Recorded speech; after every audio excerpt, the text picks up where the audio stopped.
श्री स्वामी समर्थ। स्वागत आहे तुम्हा सगळ्यांचं माझ्या YouTube चॅनलवरती। आजचा दिवस तुम्हा सर्वांना खूप छान सुखाचा आणि आनंदाचा जाऊ देत हीच मी स्वामींच्या चरणी प्रार्थना करते आणि आजच्या व्हिडिओला सुरुवात करते। पण त्या अगोदर तुम्ही माझ्या चॅनलवरती जर नवीन असाल तर चॅनलला सबस्क्राइब नक्की करा। त्याचबरोबर कमेंटमध्ये श्री स्वामी समर्थ लिहायला अजिबात विसरू नका। आज 13 डिसेंबर वार आहे बुधवार आणि आजपासून मार्गशीर्ष महिन्याला सुरुवात झालेली आहे। तर मार्गशीर्ष महिना हा आजपासून सुरुवात झालेला आहे आणि या मार्गशीर्ष महिन्यातील पहिला दिवस आजचा आहे। तर तो प्रतिपदेचा म्हणजेच देवदीपावली असा हा दिवस असतो। तर तो देवदीपावली म्हणून आपण किंवा देवदिवाळी म्हणून सुद्धा साजरा करत असतो। जसं आपण आश्विन कार्तिक महिन्यामध्ये दिवाळी साजरी करतो तेव्हा चातुर्मास सुरू असतो आणि त्याचप्रमाणे भगवान विष्णू हे योग निद्रेमध्ये असतात आणि भगवान श्री हरी विष्णूचे आहेत तर ते कार्तिक शुक्ल एकादशीच्या दिवशी जागे होत असतात किंवा योग निद्रेतनं बाहेर येत असतात आणि त्यावेळेला चातुर्मास हा संपत असतो। आणि मग मार्गशीर्ष महिन्याला म्हणजे मार्गशीर्ष महिन्यामध्ये या देवांचा दिवा म्हणून किंवा देवांची दिवाळी म्हणूनही साजरी केली जाते। तर बघा आपण देवी देवतांचे त्या दिवशी नामस्मरण करत असतो। काही उपाय आणि सेवा सुद्धा आपल्याला त्या दिवशी करायच्या असतात। म्हणजे हा जो दिवस असतो तो देवांचा दिवाळी साजरी करण्याचा अतिशय महत्त्वाचा दिवस आजचा मानला जातो। तर पहा आपल्या हिंदू धर्मामध्ये 33 कोटी देवी देवता आहेत असं सांगितलं जातं। या दिवशी आपण काही सेवा आणि उपाय केले तर 33 कोटी देवांची कृपा जी आहे तर ती आपल्यावरती प्राप्त होत असते आणि आपल्या ज्या काही सर्व इच्छा आकांक्षा आहेत तर त्या सुद्धा पूर्ण होत असतात। तर पहा या दिवशी आपल्या घरातील आपली जी कुलदेवी असते म्हणजे आपली जी इष्ट देवता असते तर त्यांना अतिशय महत्त्वाचा दिवस असतो त्यांच्यासाठी आणि म्हणूनच आपल्याला आपल्या घरातील कुलदेवी जी आहे तर तिची सुद्धा आपल्याला विशेष सेवा आणि पूजा ही करायची असते। त्याचबरोबर आपले जे इष्ट देवता आहेत त्यांची सुद्धा आपल्याला पूजा सेवा करायची असते।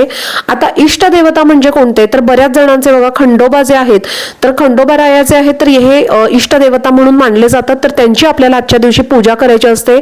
बऱ्याच ठिकाणी खंडोबा देवांची आज घटस्थापना केली जाते। प्रत्येकाच्या ठिकाणी ज्या काही वेगवेगळ्या प्रथा आहेत त्याप्रमाणे तुम्हाला करायचं आहे। त्याचबरोबर तुम्ही जरी समजा घट बसवत असाल नसाल तरी सुद्धा तुम्हाला मल्हारी सप्तशतीचे हे 14 पाठ करायचे असतात या 6 दिवसांमध्ये। त्यामुळे तुम्ही ते नक्की करा। आवर्जून ही सेवा तुम्ही करू शकता तुमच्या घरामध्ये। त्याचबरोबर आपल्याला या दिवशी आपल्या देवघरामध्ये शुद्ध गायीच्या तुपाचा दिवा लावायचा आहे। या दिवशी तुम्ही 5 दिवे किंवा 9 दिवे सुद्धा लावू शकता। तसेच तुमच्या घराच्या मुख्य दरवाजावरती 2 दिवे तुम्हाला लावायचा आहे। तुळशीजवळ तुम्हाला 1 तुपाचा दिवा लावायचा आहे। स्वयंपाकघरामध्ये सुद्धा तुम्हाला 1 दिवा लावायचा आहे आणि 1 दिवा तुम्हाला तुमच्या देवघरामध्ये लावायचा आहे। तसेच या दिवशी गोडाचा नैवेद्य आपल्याला देवांना अर्पण करायचा असतो। तसेच या दिवशी आपल्याला काही उपाय सुद्धा करायचे असतात। या दिवशी तुम्ही जेवढे पण उपाय कराल तर त्याचे तुम्हाला अतिशय प्रभावी असे अनुभव मिळतील किंवा प्रभावी असे तुम्हाला त्याचे रिझल्ट्स बघायला मिळतील। तर बघा तुम्ही याला सेवा सुद्धा म्हणू शकता। आज जो तुम्हाला उपाय करायचा आहे तर तो तुम्ही आज संध्याकाळी करायचा आहे। आज संध्याकाळपासून रात्री 12 वाजेपर्यंत तुम्ही हा उपाय केव्हाही केला तरीही चालेल। तुम्ही याला उपाय म्हणू शकता किंवा सेवा सुद्धा म्हणू शकता। तर आज संध्याकाळी किंवा रात्री आपल्याला कापुरासोबत अशी एक वस्तू जाळायची आहे। यामुळे आपल्या 7 पिढ्यांचं दारिद्र्य हे नष्ट होईल आणि आपल्या घराची मुलांची आणि पतीची अगदी भरभरून प्रगती होईल आणि आपल्या घरामध्ये माता लक्ष्मी स्थिर राहील असा हा एक उपाय तुमच्यासोबत मी आजच्या व्हिडिओमध्ये शेअर करणार आहे। त्यामुळे व्हिडिओ हा स्किप न करता शेवटपर्यंत नक्की पहा जेणेकरून तुमच्यापर्यंत योग्य ती माहिती पोहोचेल। जर आपल्या घरामध्ये लक्ष्मी स्थिर राहत नसेल आपण जे कष्ट करतो मेहनत करतो त्याचं फळ आपल्याला जर प्राप्त होत नसेल किंवा आपल्या घरामध्ये वारंवार अडचणी संकट येत असतील आर्थिक अडचणी जर आपल्या घरामध्ये जास्त प्रमाणामध्ये येत असतील आपल्या घरामध्ये जास्त पैसा खर्च होत असेल आपल्या हातामधनं पैसा जास्त खर्च होत असेल घरातल्या व्यक्तींची प्रगती होत नसेल नेहमी आपल्या घरामध्ये भांडणं मतभेद कलह यासारख्या जर गोष्टी सतत वारंवार घडत असतील तर तुम्ही हा उपाय नक्की आपल्या घरामध्ये आज संध्याकाळी किंवा रात्री सांगितल्याप्रमाणे करायचा आहे। तर तुम्ही बघा आज संध्याकाळी प्रदोष वेळेपासून म्हणजे दिवे लागण्याची वेळ जी असते तर ही जी वेळ असते तर ती वेळ म्हणजे माता लक्ष्मीची आपल्या घरामध्ये आगमन करण्याची किंवा प्रवेश करण्याची वेळ असते। त्यामुळे तुम्ही हा उपाय आज संध्याकाळपासून करायचा आहे। 6 नंतर तुम्ही हा उपाय केव्हाही करू शकता। तर तुम्हाला काय करायचं आहे सांगितल्याप्रमाणे तुम्हाला आजच्या दिवशी दिवे लावायचे आहेत। आपल्या घराच्या प्रवेशद्वारावरती 2 दिवे लावायचे आहेत। देवघरामध्ये तुम्हाला 1 दिवा लावायचा आहे। त्यानंतर तुळशीजवळ तुम्हाला 1 दिवा लावायचा आहे। स्वयंपाकघरामध्ये तुम्हाला 1 शुद्ध गाईच्या तुपाचा दिवा लावायचा आहे। तर अशा पद्धतीने तुम्हाला तुपाचे दिवे लावायचे आहेत। तुपाचे दिवे लावणे शक्य नसेल तर तेलाचे दिवे लावले तरीही चालतील, पण आवर्जून तुम्हाला आजच्या दिवशी संध्याकाळी हे दिवे अशा पद्धतीने तुम्ही नक्की लावायचे आहेत। आता आपल्याला काय करायचं आहे, देवघरामध्ये आपल्याला दिवा हा प्रज्वलित करून घ्यायचा आहे। धूप दीप अगरबत्ती लावायची आहे।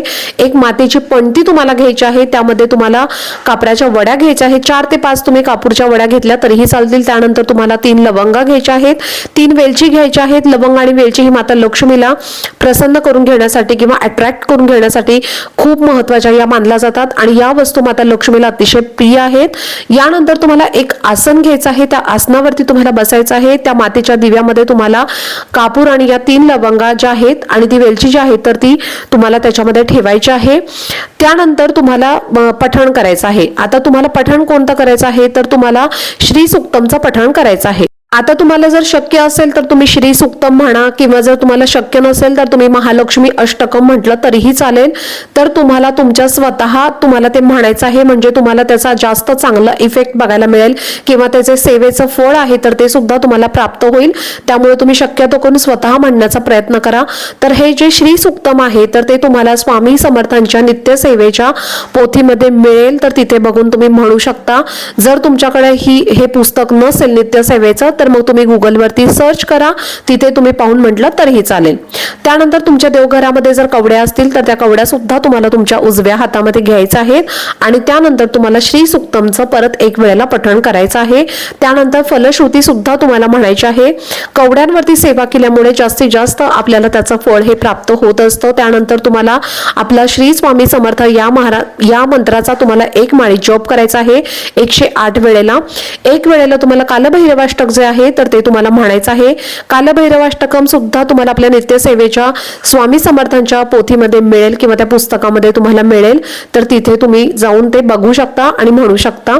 त्यानंतर आता ह्या सगळ्या सेवा करून झाल्यानंतर आपल्याला काय करायचं आहे, तर कापूर घ्यायचा आहे, तो प्रज्वलित करायचा आहे। आता आपण ज्या काही सेवा करणार आहोत तर तुम्हाला काय करायचं आहे, कापूर जो आहे तर तो तुमच्या सेवा तुम्ही चालू केल्यापासून ते संपेपर्यंत शक्यतो करून हा कापूर तुम्ही जाळत ठेवण्याचा प्रयत्न करा। तर तुम्हाला काय करायचं आहे, कापराच्या वड्या त्याच्यामध्ये टाकत राहायचं आहे जोपर्यंत आपली सेवा पूर्ण होत नाही तोपर्यंत आपल्याला हा कापूर जो आहे तर तो आपल्याला जळत ठेवायचा आहे। आणि आपल्याला अशा या ज्या सांगितलेल्या सेवा आहेत तर त्या आपल्याला करून घ्यायच्या आहेत। तर सेवा तुम्हाला फक्त 5 ते 10 मिनिटं व्हायला वेळ लागेल। 5 ते 10 मिनिटांमध्ये तुमच्या या सांगितलेल्या संपूर्ण सेवा होऊन जातील। त्यानंतर सेवा झाल्यानंतर हे मातीचं भांड तुम्ही उचलायचं आहे किंवा ज्याच्यामध्ये तुम्ही कापूर जाळलेला आहे तर ते भांड तुम्हाला उचलायचं आहे। त्यानंतर तुमच्या संपूर्ण घरामध्ये हा जो धूर आहे किंवा हा जो कापूर आहे प्रज्वलित केलेला तर तो संपूर्ण तुम्हाला तुमच्या घरामध्ये फिरवायचा आहे। त्यानंतर तो थंड झाल्यानंतर त्याची जी राख आहे तर ती राख जी आहे तर ती तुम्हाला प्रत्येक व्यक्तीच्या कपाळावरती आवर्जून हे लावायचं आहे। आणि जर उरलेली असेल तर तुम्हाला तुमच्या घराच्या मुख्य दरवाजावरती तुम्हाला टाकायची आहे थोडीशी, म्हणजे तुमच्या घरामध्ये जे काही सगळे दोष, नकारात्मकता, शत्रुबाधा, करणीबाधा, पितृदोष, जे काही कोणत्याही प्रकारचे दोष असतील तर ते सर्व काही दूर होतील आणि आपल्या घराची, मुलांची प्रगती होईल। त्याचबरोबर 7 पिढ्यांचं दारिद्र्य हे सुद्धा नष्ट होईल।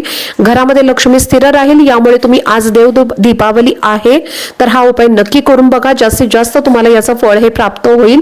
तर चला, झालेली सेवा ही मी स्वामी महाराजांच्या चरणी अर्पण करते। आजचा व्हिडिओ जर तुम्हाला आवडला असेल तर व्हिडिओला जास्तीत जास्त लाईक, शेअर आणि चॅनलला सबस्क्राईब नक्की करा। भेटूयात पुढच्या व्हिडिओमध्ये, तोपर्यंत सर्वांना श्री स्वामी समर्थ।